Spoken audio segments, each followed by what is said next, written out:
Welcome back, everybody, to another episode of the Workplace Wonder. I feel like I should restart that, but I'm not going to. Nah. I don't know why I started laughing about that. Hi, Kara. Hi, Blake. How's it going? It's going good. It's spring. You can't not be happy in spring, right? Wait, how's the weather where you are? We in North Carolina, we have this really beautiful piece of spring right before the disgusting pollen starts. So we are in those weeks right now where it is just so beautiful. Everything's in bloom, but it is about to become the nastiest place you've ever been in your entire life. Right. Everything just Yeah. gets covered in pollen, and Does that happen in Florida too? we just went through it. But it's a Oh, different okay. kind of, like, all the trees shed something here. And it just, my car has, because I park in the driveway, my car has been green for weeks. And I keep getting it washed and it just keeps turning green overnight Yeah. from all the pollen. We get it. We're like, it's just somehow gotten hot and humid all in one day. And it was so beautiful last week. And then yesterday, just it turned hot and humid again. Florida summers. Yep. And we just got notification. So I'm flying to Boston tomorrow, and we just got notification. They're like, hey, don't forget, everybody traveling in, it's still winter here. Don't Oh, forget. that's right. Yeah. And it's like, I looked it up. It's 30 degrees every day. I'm like, Oh oh, no. yeah. You grew up with that though, right? No, I grew up here. Oh, you did grow up in Florida. For Mhm. some reason I thought you grew up in New York City. See, still learning. I'm still learning. Yeah. Yeah. No, no, I grew up here. So I'm not, it's funny though, you don't ever get used to the heat of Florida. For me, every summer, I'm like, I don't remember it being this hot. And then you look at the records and it's like the same heat every single year. I'm like, oh, I guess it is. I felt like I could handle Texas summers whenever I was growing up, but now I'm not acclimated. Like when I go home and it's summer, I'm like, I can't deal with this. Texas It's summer is, it's just so different, that kind of heat. It's because oppressive. because Florida doesn't get above, like, doesn't get into the hundreds a lot, right? I mean, I've spent a lot of time in Florida. I feel like Yeah, the hottest it gets 90s is like 101-ish, yeah. maybe on a really hot day. I mean, Florida's still like sticky and kind of nasty, but like when you get into the hundreds, it's Mhm. it's it's just suffocating on a different level, in my humble opinion. I still Yeah, love no, you, Texas. Not talking our shit. humidity is something different here. Yeah. But you go to Texas, or if you go to like Vegas in the middle of summer, Hmm. that 116, 120 degree heat.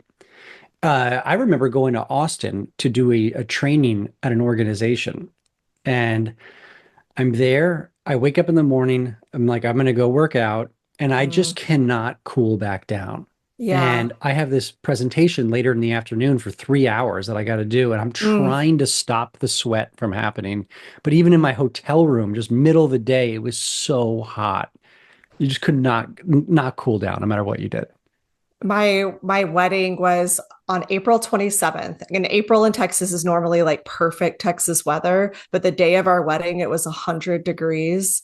Like people had to take showers after our ceremony. It was so, I was like, welcome out of towners. That's what it's Yeah. like. Yeah, it's funny. That's a similar memory I have from my wedding as well. Yeah. Ours was in late May here in Florida, in Miami. So it's just Mm, sticky. So all of the pictures as the night goes on, everyone's shirt is just yeah. completely soaked through. Everyone has a fan, and it was outdoors. So it just was like so hot. We should have a contest of like which of our weddings like was more of a hot mess like by the pictures. I'll give you the win. It's fine. Oh, Yeah, no, competition. Okay, fine. yeah, I'll give you the win. Okay, I don't need it, but I thought Well, it'd be. we're talking about the weather, and I wish there was something that could help us predict the future of the weather, and that something may be AI. Points for transition there. Segue Ooh, to the okay. topic. Very Thank smooth. you. Yes. Yes, Yes. indeed. Well, Kara, maybe you should introduce the topic for Yeah. today.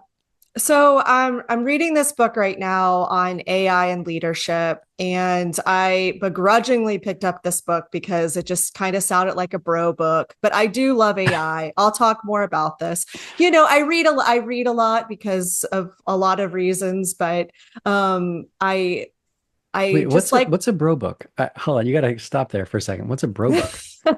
Most leadership books are bro books where it's like a guy like has like a thought and he comes up with a framework. So the first 10 pages are like his framework, and then he fills the rest of the pages with case studies and like stories from his bros, you know?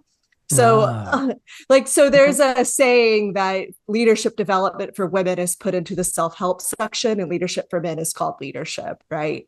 Hmm. So I call some leadership books bro books because a lot of Okay.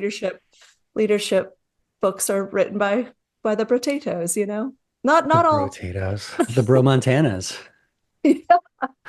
The Yeah, brosipes, you know. the Broseph. Yeah, oh yeah, totally. Yeah. Okay, yeah, I can. We need I'm not more of gonna. the girl. We need more of the girly pops writing leadership books, but that's a story for another day. I think it's yeah. Okay, we'll do a story for another day. I agree with you 100%. Honestly, I think it's very male dominated. Well, at least what's popular is male Yeah, dominated, and yeah. I'm not sure that's okay. You know, we. I think that too, like if you, it's a different, being in corporate America is just a different experience for men than it is for women or, you know, marginalized groups. And Mhm. so, like, if you're writing from the perspective of, it's like, oh, well, you just go in and you have a strategy and you implement it and blah, blah, blah, blah, blah in your bro book, it's, it's different when you don't have to like constantly be in this mindset where you're maneuvering, you're scanning the crowd, and you're like, all right, is that person going to be okay with a strong personality? Are they not? All right, I'll try to make them think this is their idea. Like there's a lot of maneuvering you have to do if you're not the dominant force inside of workforce. So that's Hmm. left out of bro books sometimes. Yeah, this might upset people, but I'm gonna That's say okay. like it's sort of they leave out the privilege, Yeah. and the inherent bias that Or they exists. don't acknowledge it, or they don't, and Right. they don't, you know, one of my, you know, like my friends, he's just a black man that I've been friends with for a long time. He's always like, why would you? You know, he was like, if I was the dominant force, then I wouldn't either. There's no reason to think about it. And I think sometimes it is, but sometimes it's not. Yeah, I mean, again, I don't want to derail us too much, but there is a balance there. I mean, I do Mm-hmm. understand. I understand. I think what you said, actually, going back to it, I think what you said about acknowledging it is what's important. Yeah. And I think it's okay to just recognize that it exists within our ecosystems and the culture. Like, it just part of that is that you already have a leg up with a lot of this stuff because you're a dominant person, or you're Yeah. perceived as dominant, or you're maybe in charge of the company. So people are Mm-hmm. treating you differently. So Yeah. it's much easier Where to make changes or force changes because you're in if you charge. hired all of your college dorm mates and they're now your Yeah. senior leadership team, right? They all look like you and your families know each other. You have a different perspective of the world. Yeah, I mean, I think some of the I'm going like in my mind because I'm thinking how often certain traits are referred to as masculine and certain traits are referred to as feminine in the leadership circles. And you have to have a nice mix of both, they say. And Mm-hmm. I always disliked that. And then they even refer to most of the feminine ones as soft skills. And then the hard skills are all the masculine ones. And it's to me, it's a bit demeaning. It also turns a lot of these bros off. They're like, well, I don't mind. Mm-hmm. I'm not going to do that. I'm an alpha male, which is like the most annoying movement that I think exists And in it's modern times. inaccurate. Like the Yeah. guy that went and studied the wolf packs, like he came back and he was like, I got that wrong. Like the idea of an alpha like leading a pack is actually not even a thing. Like it's the silliest societal movement and zeitgeist that is out there, in my humble Yeah. opinion. Because I you're think, right, it makes guys feel, and I mean, again, we could have a whole episode on what's happening in the manosphere right now, but you have all these you have all these men that are scared to talk about their feelings because they think it's beta or something. Meanwhile, they're suffering I mean, women are suffering too, but at least they can have like a community and it's Mm. more accepted to talk about feelings. But if you don't talk about your feelings, they're going to destroy you. So it's like, as a society, we're telling men that they can't talk about their feelings and then it's destroying them. And we're like, what's going on? You know, that's simplifying the problem, but it just, yeah. Yeah, I mean, and there's a multiple layers to it. And I also feel like there's so many different worlds and rhetorics going around of like there are also a lot of people who say that men should share their feelings and sharing important Yeah. reasons why, and they're incredible people to look up to. But at the same time, there's also the other side. I think what it comes down to, if we're looking at the psychology of it, my opinion is that I think people are feeling as powerless as they felt in a very long time. And they're searching Mm-hmm. for some level of dominance or some feeling like they are of value, especially young men. I think are searching for this level of dominance or to show people that they have power in situations because they're so desperate to feel like they're Mm. influential. And so I think that's why they resonate with these messaging so much and they want to become this alpha male that they don't realize isn't a reality. But for them, it gives them a sense of power or a sense of importance that they're not getting in their world. Yeah. I don't, makes me sad. I have two little boys too. So I worry about that and on a whole, you know, like mother level too, Yeah. you Yeah. know? And I don't know what the answer to that is with parenting. You know, Yeah. that's a challenge for sure. How do you help them avoid this toxic masculine culture, the hustle culture? You got to be dominating force. I mean, I think you can be a dominating force without actually being domineering. And like the problem also with it is to be effective with people. Like no one respond like in all of my workshops, I always do an activity where I'm like, who is the most influential leader you've ever had? I have never gotten back dominance or decisiveness or all of these things that people would label are these alpha behaviors that never comes up. The people who have an influence on us are the ones who listen to us. They have compassion. They have our best interests at heart. Like, Mhm. so there is this disconnect between what you think is effective is completely falling flat, therefore not making you effective. And you might be scared of the things that are actually effective and influential to people. Yeah. Yeah. Yeah. Yeah. It's like just deeply rooted in insecurity. And again, it's like there's people out there telling stories Yeah. that this is what people want and this is what women are attracted to. And Oh this is my like all God. of these things to little boys. And it's like none of it's reality. I tell my husband all the time, like women's standards are so low. Like,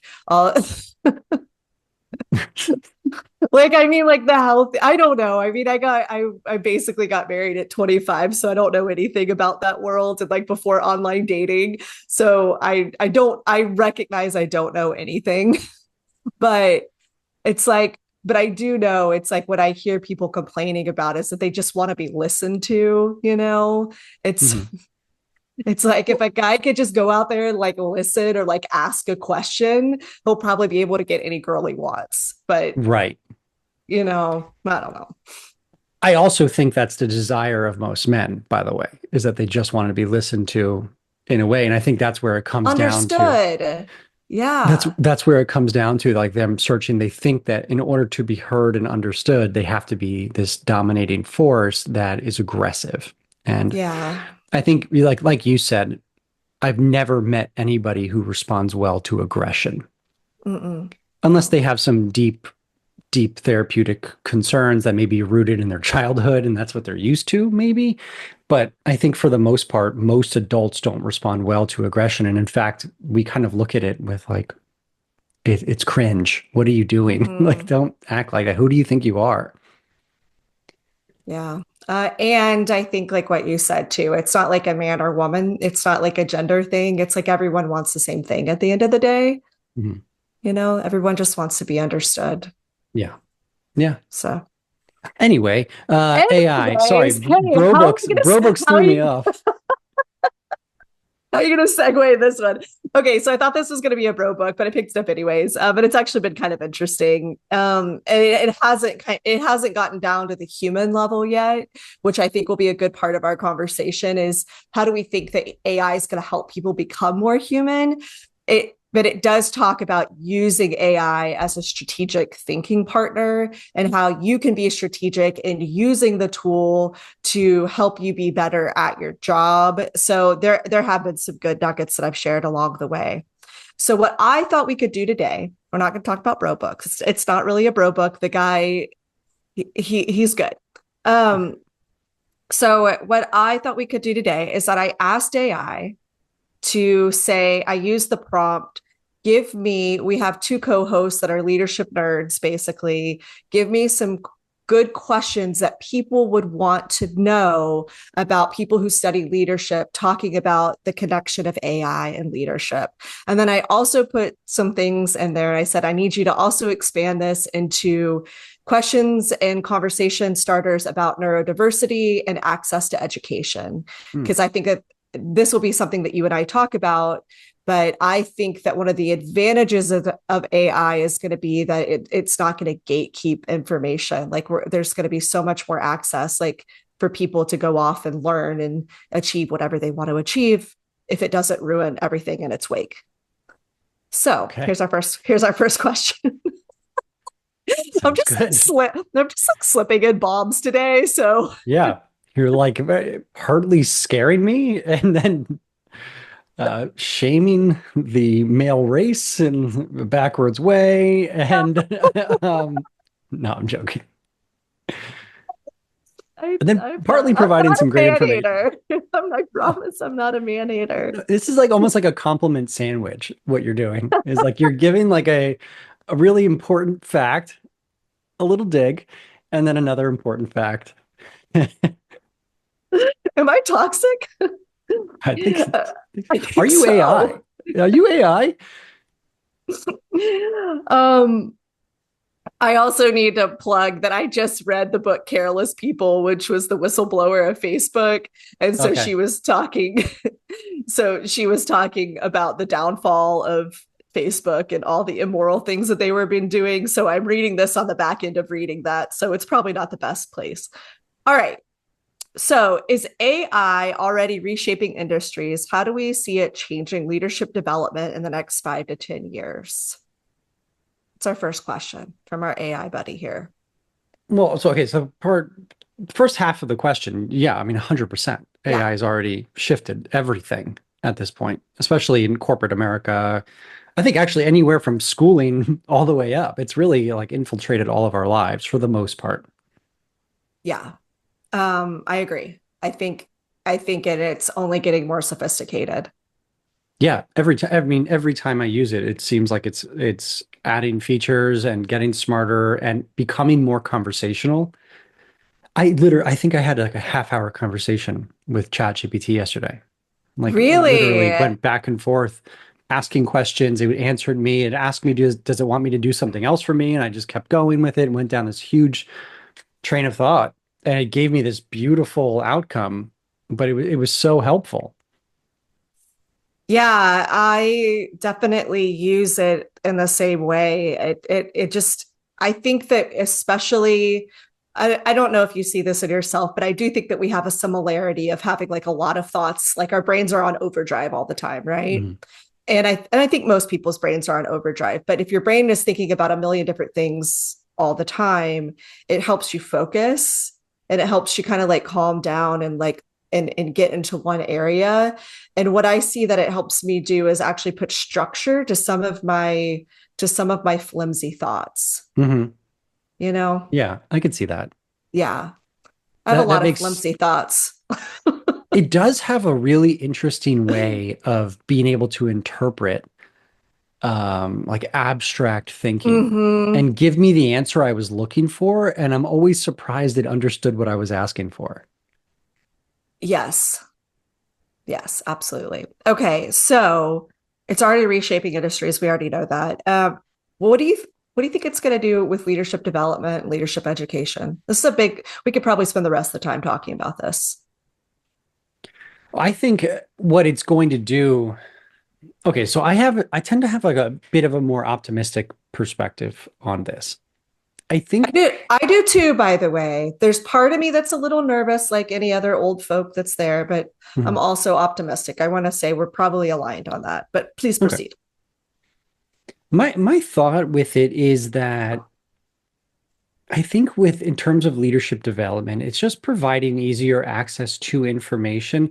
I don't think it takes away the human element that's required in order to manage an organization unless you transition to a fully AI driven organization where every employee, quote unquote, is AI and they're interacting with each other, which I don't even know if we're there yet, Whoa, like a dang, I haven't Skynet even thought of scenario. that.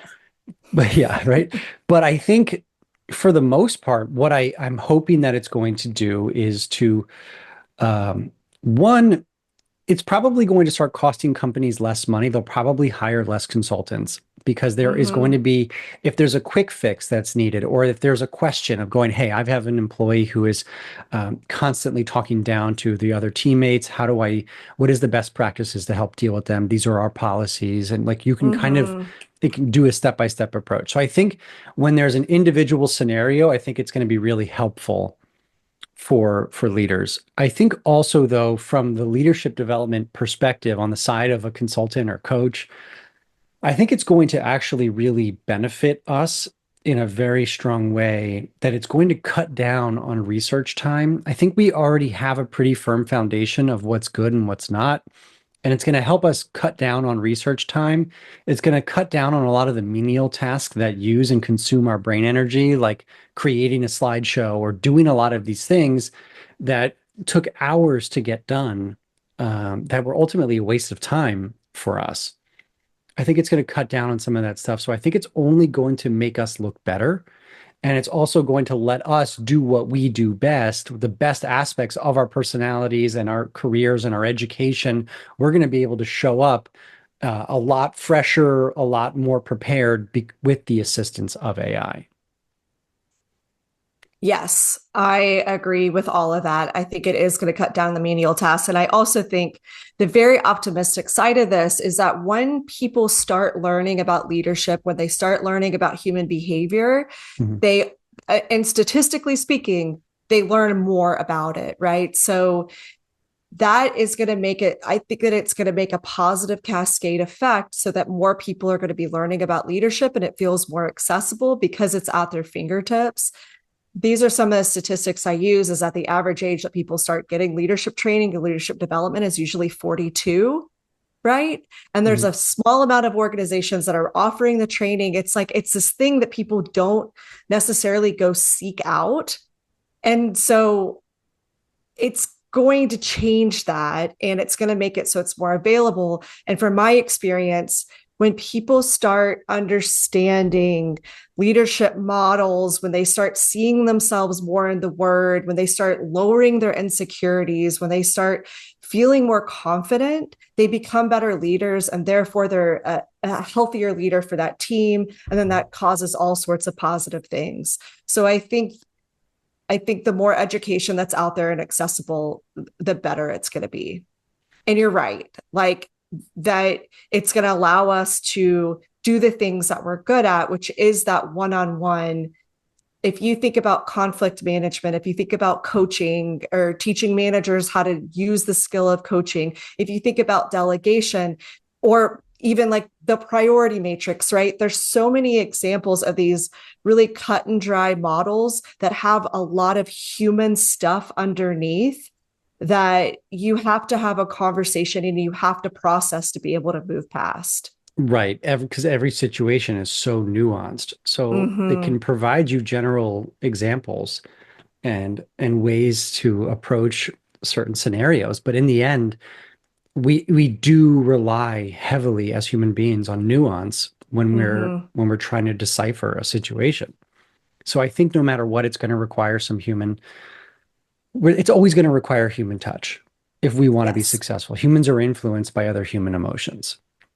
So like that's just how it works.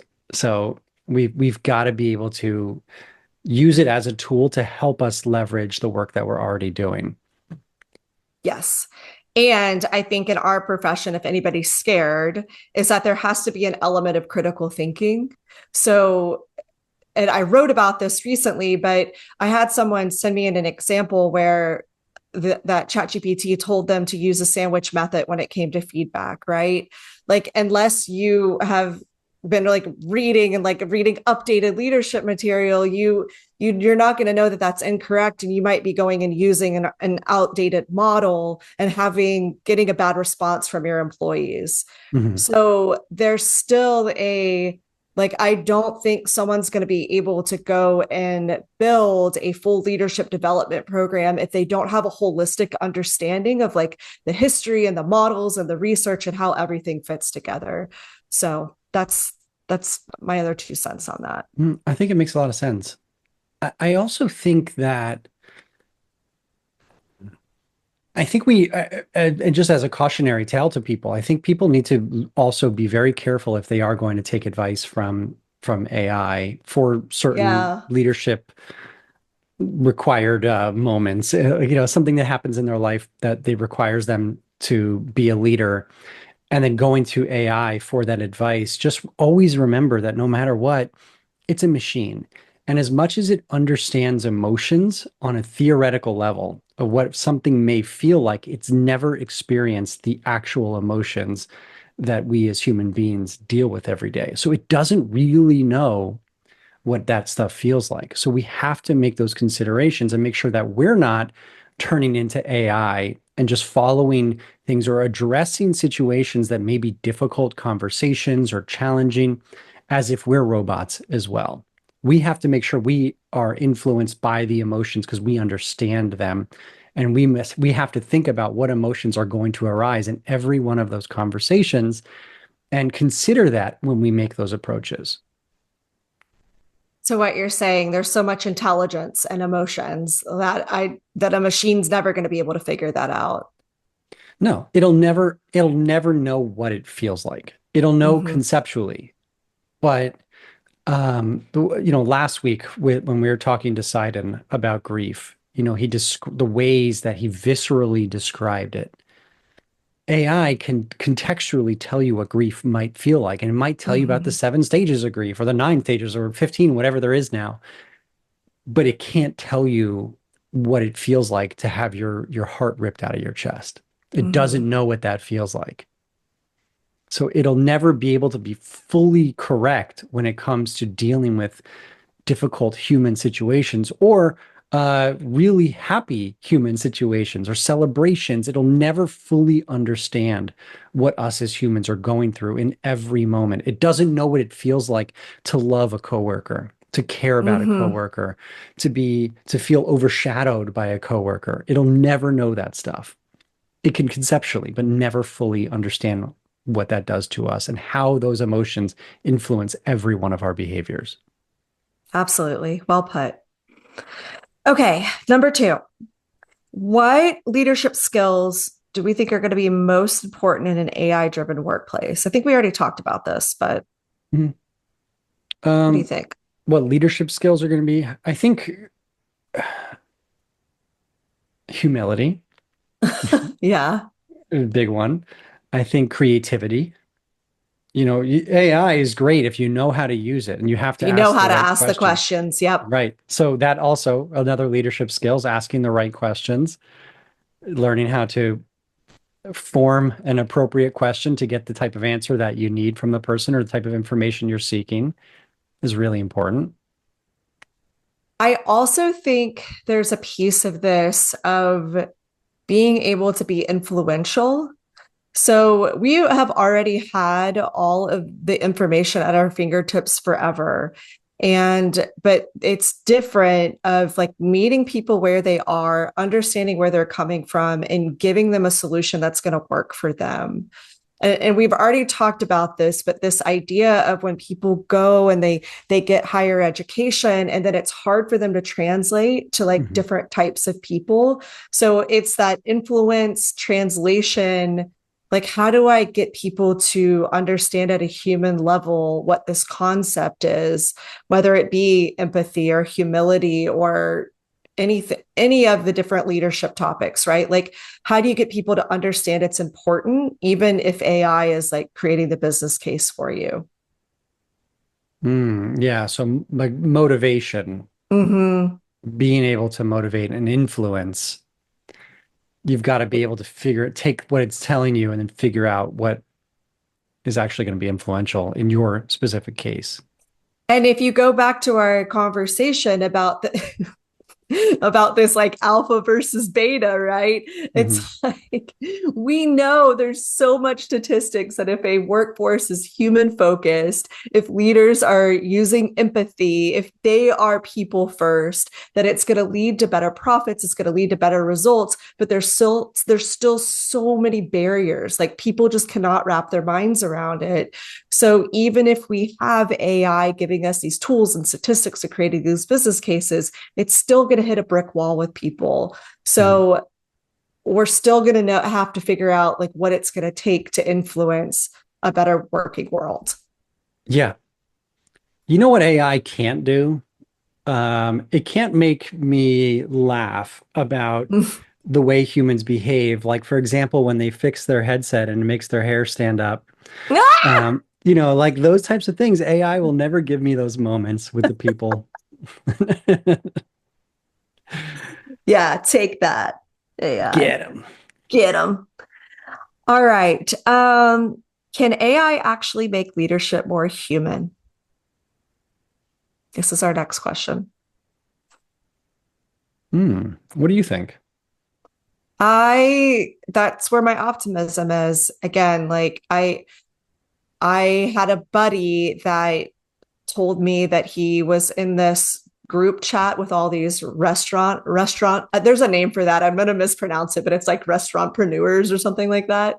Okay. And Yeah. it was all these people who led restaurants, and they were talking about employees showing up late, and they were like, what advice do you have? And it was like all of these people came back with like these demeaning, just controlling solutions, like docking their pay, making it so that, that they're getting punished. And it was like 5 year olds were coming up Mhm. with these ideas.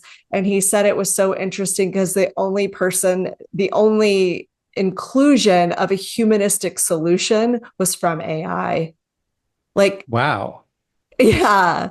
So the reason why I think that AI can help make leadership more human is that a lot of times when people are problem solving human problems inside the workforce, they're doing it from a fight or flight. So it's like a scarcity fight or flight, like what am I going to do in this situation if my back's up against the wall? And Mhm. and usually we don't come up with the most humanistic solutions in that scenario, right? So what if you had a computer instead that kind of like got your prefrontal cortex working again? And you're like, oh, what if I just go talk to the person and share some vulnerable thoughts with them? So that's Yeah. my optimistic hope, is that you basically have a machine and it's not another person, right? Like, because our brains can, they can go in defense mode too. If like you're like saying like, oh, I want to go tell this employee that they suck, not that you would ever do that, but if I'm like, no, don't do that, then that's going to put like confirmation bias. That might even put them more into fight or flight. So we have this reaction to other humans telling us what to do. I don't know if that reaction is as triggered when it is a computer telling us what to do.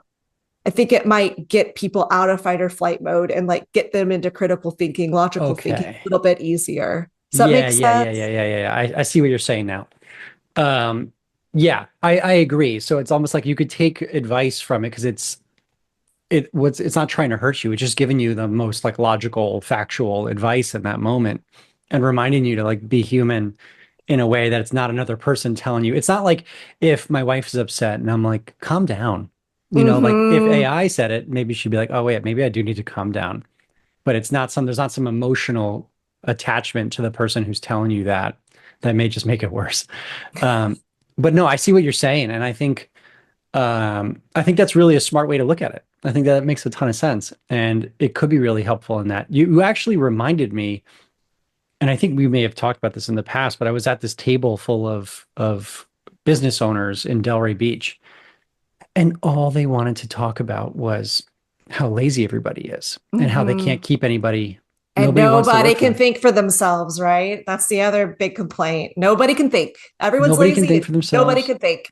Nobody knows how to do anything Mhm. anymore. No one cares. No one wants to work.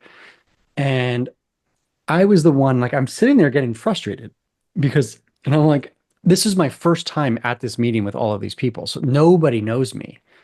And I'm Mm. like, do I say something here or not?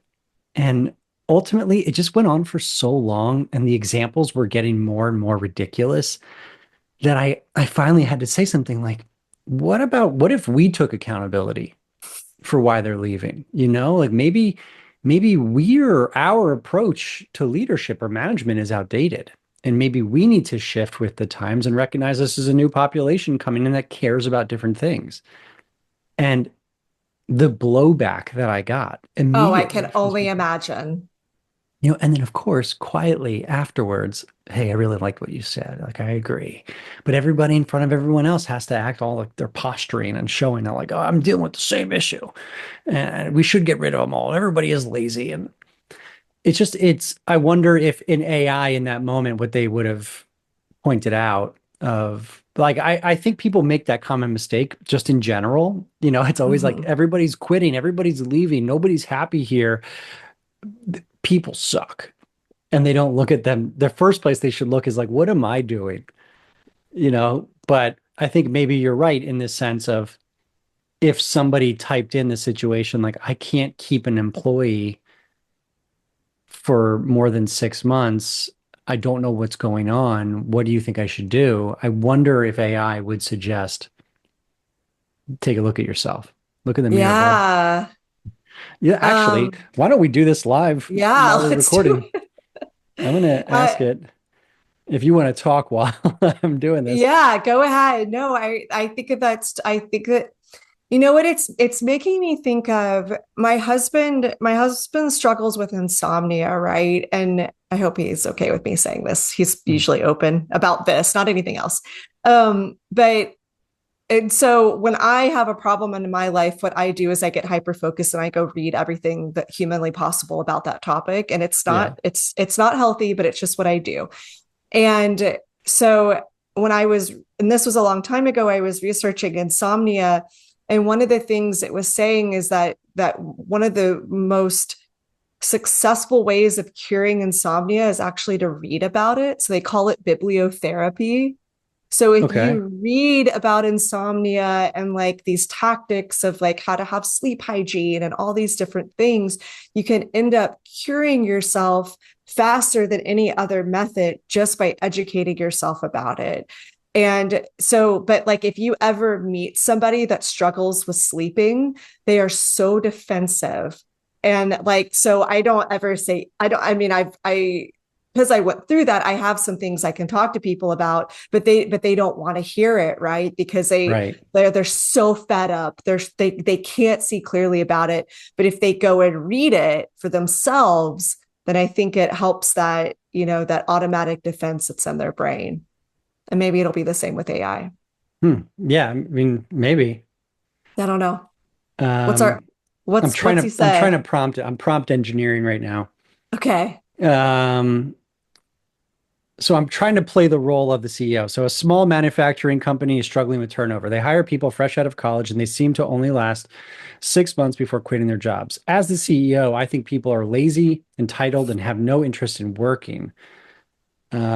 Do you agree with this? And what can I do to stop people from being lazy or quitting? Because I'm trying to take this perspective of like, Mm-hmm. I'm one of these people. So let's see what they said. It says, right away, right Them. away. Hold on. Can I gas a few? Just kidding. Go for it. Okay, so it says it's understandable that high turnover can be frustrating, but labeling employees as Mm. lazy or entitled might not address the root cause of the problem. Instead, I'd recommend examining the work environment, company culture, and leadership approach to identify why employees are leaving. Key considerations, I mean, it's a long answer, so I won't read it all, but Yeah. key considerations, onboarding and training. Are they given proper training, clear expectations, a support system to succeed in their roles? Work environment, leadership and management style, company culture, career development, compensation and benefits. Actionable steps to reduce turnover, conduct exit interviews, improve onboarding and training, offer career growth opportunities, foster a supportive work culture, provide competitive compensation and benefits. There you go. It's pretty interesting. Right away within the first sentence, it's like, that's not really fair to say. It's probably you. And I also think on the human side of this, uh, that it's going to make it easier for, okay, I'm trying to be careful about how I say this, but because I am a woman in the leadership development field, I can also be triggering to some people, right? So like if there are people out there that want to talk to me about all of their theories, but they've never read a book before, right? Mm, And they'll get really, really defensive if I'm the one telling them that they might not be right yeah. because they don't want to hear that from a woman a lot of times. That's unfortunately the case. It's not everyone. There's really, really wonderful men out there that want to talk about theories. They want to talk about books. They're like yourself, but there's a whole other bucket of people that don't want to hear anything I have to say just because of my gender, right? Yeah. So what I normally do is I shut down the conversation because I will always ask, hey, do you read about this? Or have you ever read any research about it? And the most neutral, uncondescending way I can ask. Because if I know that someone doesn't read, then I'm not going to engage in a conversation. Because if someone reads, then we have a different conversation, right? Mhm. So what I'm thinking of in my head in this situation where somebody wants to get into it with me, I can just say, go ask ChatGPT. Right? It's not like go read a book because people get offended by that. But you'd be like, hey, you should take that situation because I know you're going to get offended hearing it from me. And you should go plug that into a robot and you should see what they say. And then let's come back and let's talk about it. Right. Let's process through it together Yeah, go and see what you process it with think. a robot and then come to me and we'll have a talk. So I don't have to be the one telling you that you're looking at this from an outdated mindset. I You want guess an that's example on this? sure. I had a guy one time tell me that what he does with his staff, because he was a perfect leader, right? Is Mhm. that he would just have one person that he would put on a pedestal for every quarter so that like everyone would see that that person was being on a pedestal and they would feel bad about themselves so that they would improve their performance. So smart. That's wow. So smart, right? Wow. Yeah. and and we ended up and I took the bait on that situation and I was like and it turned out to be bad, right? But those kind of things happen to me all the time where I'm like I have to bite my tongue because this person has such strong beliefs that they didn't use logic to form, so there's no reason why I need to have that argument. So a robot could be helpful is all I'm saying. God, those moments though, like there's so many questions that I love asking in those moments. And without, just preserving judgment. So how's that been Mm-hmm. working out for you? And they'll always Mm-hmm. say it's been incredible. People are so motivated and, maybe it scares them a little bit. I'm like, okay. And then you like to ask, so what has been the dark side of that? What's been the negative side? What do you think of some negative outcomes that's occurred? And then watching them going like, oh shit, I never thought about that. Just those Yeah, moments are like, that because doesn't work. they're not gonna hear you. Yeah, they're They not going to came hear to you. you, they came to you for you to tell them how smart they are. Yeah, I know.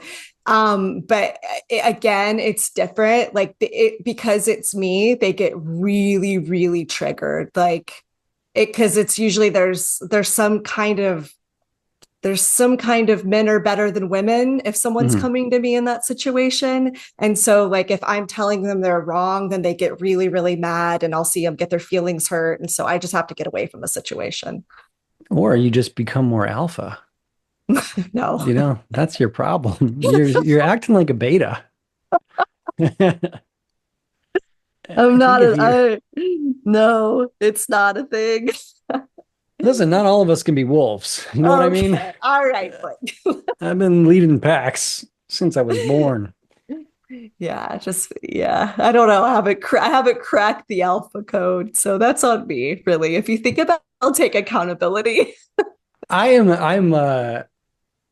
100% willing to admit that I don't think anyone has ever been like Blake is an alpha. I don't even know what that code looks like, how to crack it. I am not an alpha.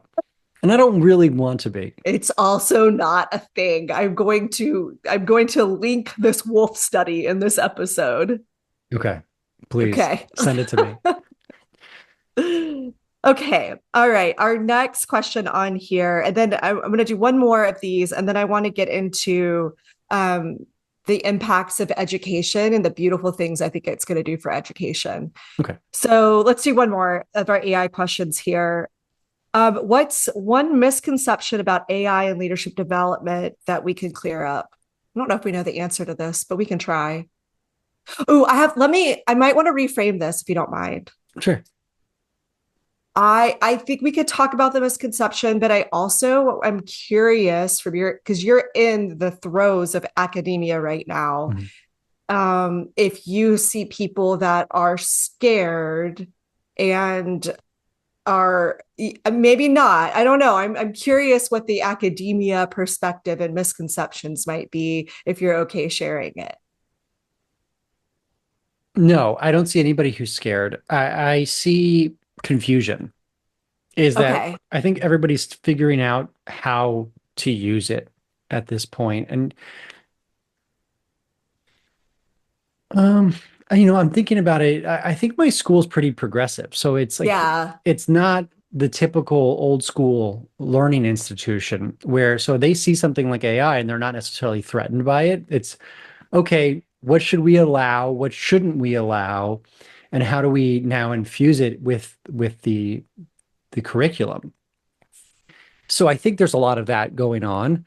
There's a little bit of confusion of what might happen with some of the talk and like where is it okay? What's considered cheating? And I don't mean like plagiarism cheating, like what's considered cheating in doing our job.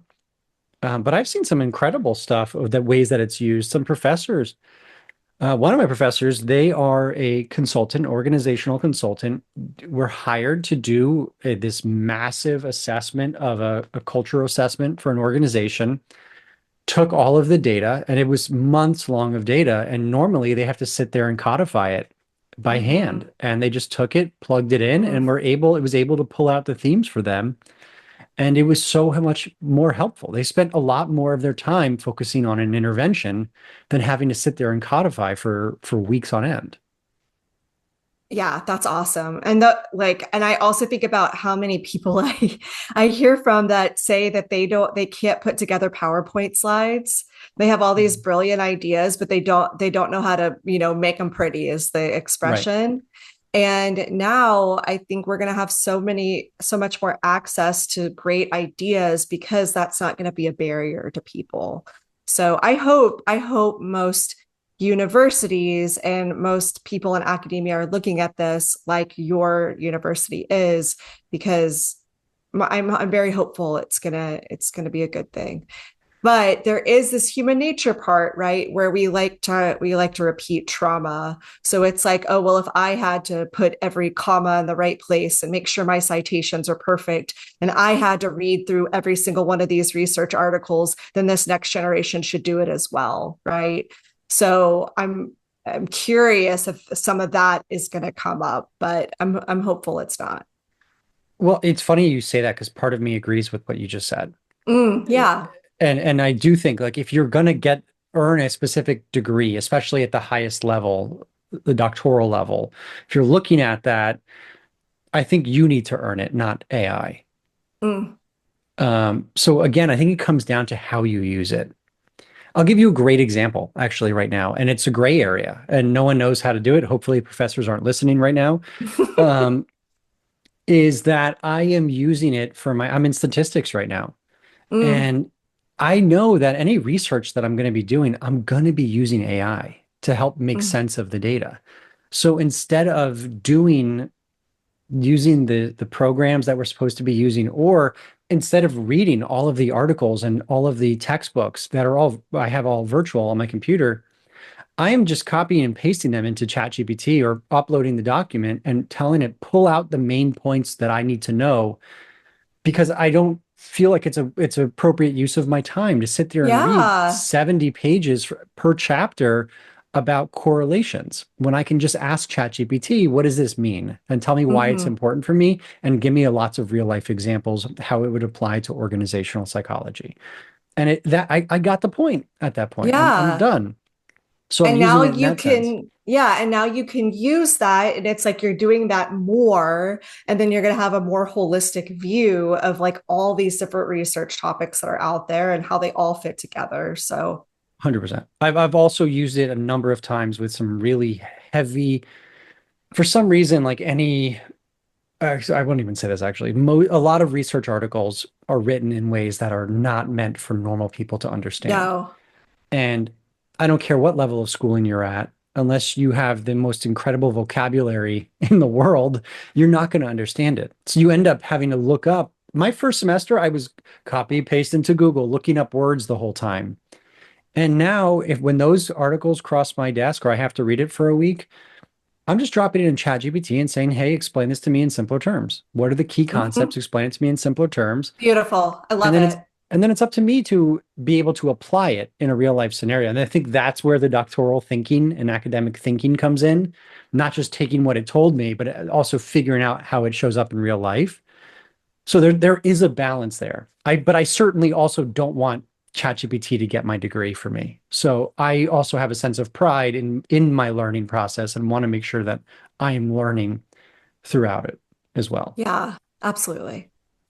I can't remember what this is called. You might remember it, but there was a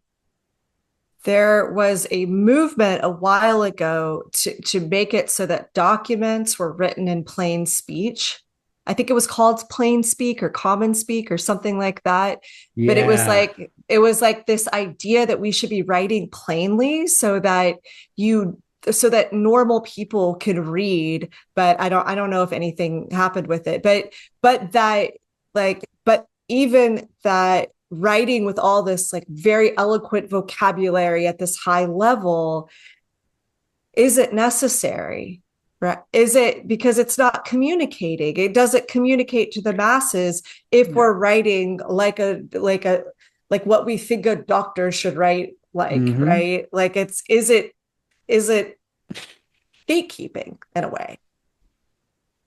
Yeah, 100%. And Yeah. I have been, I'm so glad you're talking about this. I complain about this all the time. What is the point of doing a peer-reviewed article and doing all of this research if no one understands what you're trying to share? Aren't you doing this to make advancements, to change people's behavior, to influence, to help? Mm-hmm.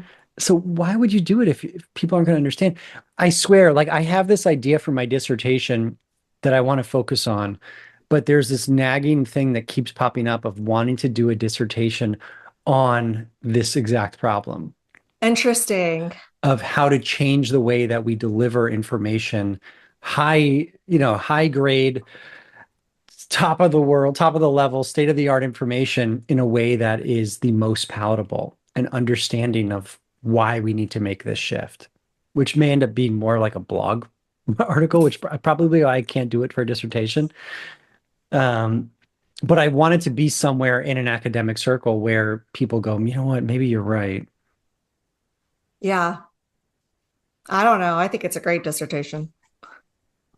It's just so annoying. It's so annoying. It's It's like just trying to impress other doctors. Basically, You it's know, so alpha. it's so alpha. I was watching that documentary about like the prestigious universities and all of that scammy stuff that happened behind the Mhm. scenes, Yeah. right? Of like everyone like, making their kids rowers to be able to get into Harvard. But in that it was talking about the word prestige and like the root of it is fake. Like Oh, the root really? word, yeah, like I might be getting it wrong, but the root of prestige is fake. And That's so funny. isn't that interesting? It's like all of these things that we think are prestigious. Like if we think about it in that reframe, it's just pretension and it's fake. So, Right. Huh. Okay. I like it. okay. I think we have time for, I wanted to think about this, about democratizing access to learning. Okay. Let's end this on a high note. How can we ensure that low income and neurodiverse students are going to benefit? How do we think they're going to benefit? And what do you think the possibilities are from I AI? kind of want you to answer first, only because Oh, it's your yeah. question, and I want to understand where the question came from and what your thoughts were when you wrote it. Okay. Yeah, that was I think that's what I probably meant for you to do anyways. To throw it Because back to you. I'm the one, yeah, no, you should throw that back to me because I have a lot of thoughts on it and I'm the one who made the prompt. So, okay, this is what I'm really excited about is Okay. that, if you think about education, it's always been about access. And Mhm. especially when it comes to low income areas, the difference of how people succeed is usually the quality of their education. And you get quality education because of the world that we live in based on your socioeconomic status. Mhm. And I think that AI is going to change that because it's going to allow a level of education to be accessible to everyone. And it's no longer going to be the quality of the teacher, which I believe in teaching with all my heart. But like the idea that you have students in a classroom that are all the same age and you're trying to get them to the same level. And there's so many kids in all these classrooms, and some of them might be disruptive. I can only imagine, and I'm not in the education field, it's very, very difficult to give individualized learning to different students. Yeah. But what AI is going to do, and I already see this in the school systems with my sons, and they're in public education, is that the computers are giving them individualized education. So I don't know if you remember this, and I'm sure this happened to you because you were getting kicked out of class all the time, like I was. Hmm. But like I would finish all of my assignments in like 45 seconds. And then I would just be like sitting there in class, right? And like the Yeah. teachers didn't know what to do with me. So they would just like shove me in a corner. But if you could have taken that kid and just been like, go do whatever you want to, like, there's no limit, like, just keep going, it would have been a different situation for that teacher. And then also for the students that are struggling. That's my hope is that it's going to give more access and there's going to be individualized education that's going to be more accessible. I think it's going to take some really brilliant minds to make what you're saying a reality. Because it's like also, I agree with you. I think that's part of the issue with our school system is that it's like it's not individualized in any sense and it doesn't account for differences. Then at the same time, what a challenge that is Mm-hmm. of like you are also expected to, if you want funding, you have to teach hundreds of kids at a time. Mm-hmm. So how are you supposed to do that and share your time and split your time up that way?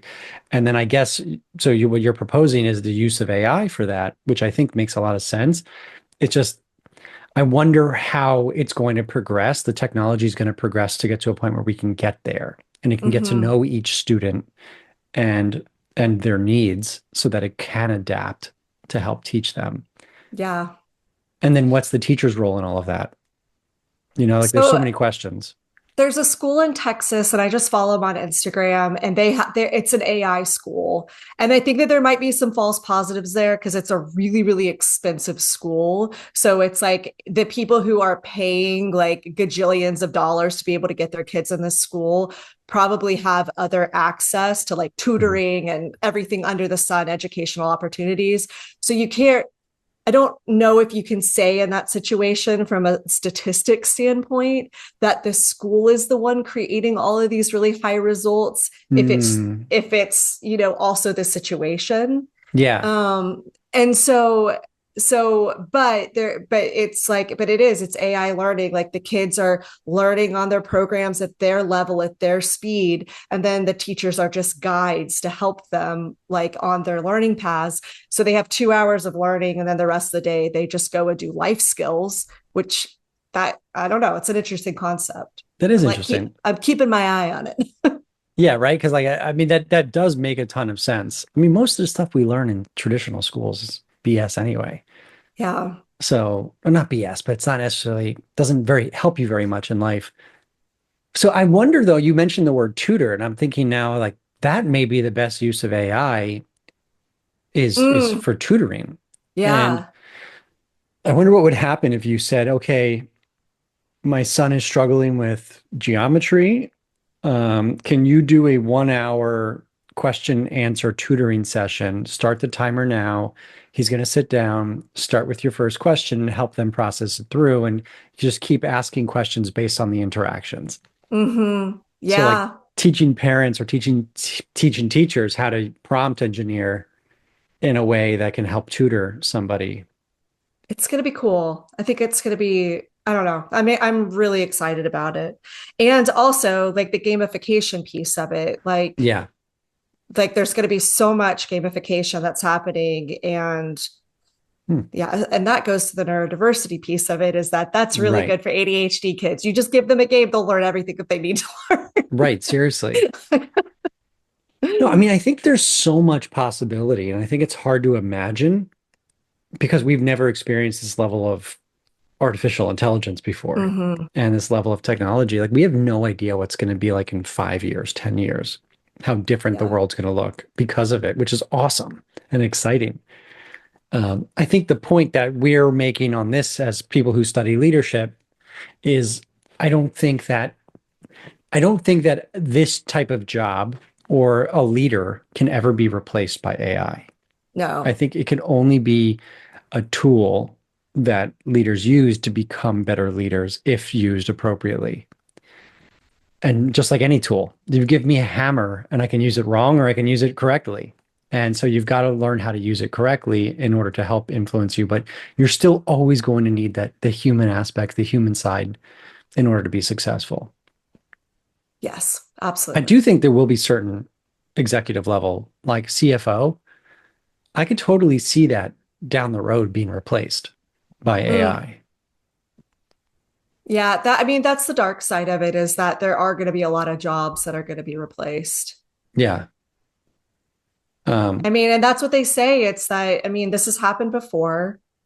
mhm. Is I don't know at this scale, but you know, there have been lots of things in the workforce that have changed overnight, and that people who survive it are the ones who learn the new things that are coming. So that is the encouragement that if you're scared of AI right now or you're not using it, you got to go learn it because that this is just the next step. Like it might scare you, but you're gonna need to accept it because this is where the future of work is going. Mm. Yeah.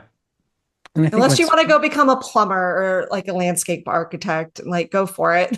yeah, right. Then those are always going to, actually, a landscape architect might actually be replaced by AI, but Oh doing the yeah. landscaping itself. Yeah, I mean, I think it's an exciting time and we just don't know what's going to come moving forward. I just think we do all have a responsibility to figure out how it applies in our life Yeah. and learn about it and then see what happens from there. So, good topic today. Yeah, there's a lot there. Yeah, super interesting.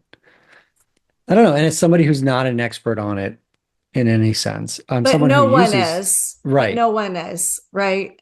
right. I think that's actually a good point, is that we all feel novice in this situation. But yeah. How could you not? Because it really is advancing every single day.